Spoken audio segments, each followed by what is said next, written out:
जनतेचा विजय, जनतेने, कार्यकर्त्यांनी, पदाधिकाऱ्यांनी केलेलं काम आणि आपल्या सरकारने केलेला विकास या जोरावरती हे आपल्या कोकणामधून म्हणजे अगदी तिकडून सिंधुदुर्गपासून, रायगडपासून, ठाणे, पालघर, कल्याण हे जर आपण पाहिलं तर हा जनतेने दिलेला कौल आहे, आम्ही तो स्वीकारलेला आहे आणि आम्ही अभिनंदन करतोय पहिलं जनतेचं, कारण जनता आहे तर आम्ही आहोत आणि म्हणून आता आमच्या खासदारांचं दुसरं अभिनंदन करतोय, कारण त्यांनी केलेली मेहनत, दिलेला विश्वास हा मतदारांनी सार्थ ठरवलेला आहे आणि त्यासाठी आज पुन्हा एकदा संपूर्ण रायगड लोकसभा मतदारसंघाच्या वतीने मी त्यांचं हार्दिक अभिनंदन करतो, स्वागत करतो आणि धन्यवाद देतो। महाड मतदारसंघामध्ये मला वाटतं 4700च्या जवळपास काहीतरी लीड मिळालेला आहे। आम्ही त्याच्यामध्ये खुश नाही आहे, कारण आम्ही जी काय मेहनत घेतलेली होती ही आमची मंत्री महोदयाने आम्ही सगळे बरोबर होतो तिथे,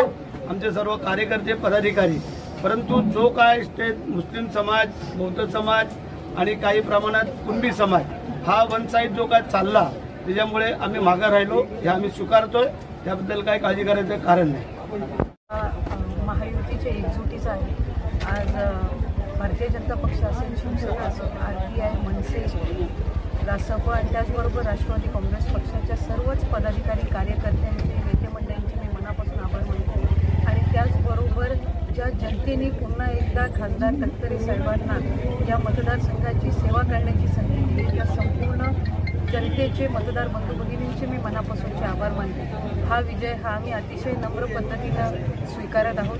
पुढच्या कालावधीमध्ये महायुतीच्या सरकारच्या माध्यमातून आम्ही अधिकाधिक विकास कामं करण्यासाठी आणि हा जिल्हा पुढे नेण्यासाठी, हा मतदारसंघ पुढे नेण्यासाठी कटिबद्ध आहोत।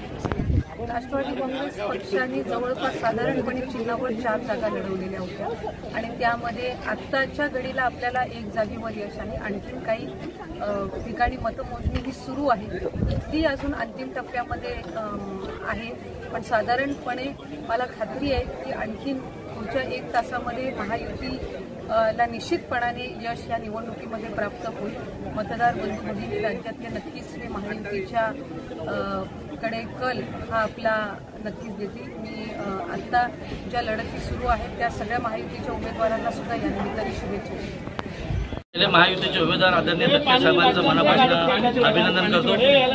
चांगल्या बहुमताने तटकरे साहेब विजयी झाले, हा खऱ्या अर्थाने जनतेचा विजय असं मी निश्चित सांगेन। पण महाआघाडीचे नेते आणि रायगडचे सुपुत्र स्वतःला म्हणणारे त्यांनी सांगितलं होतं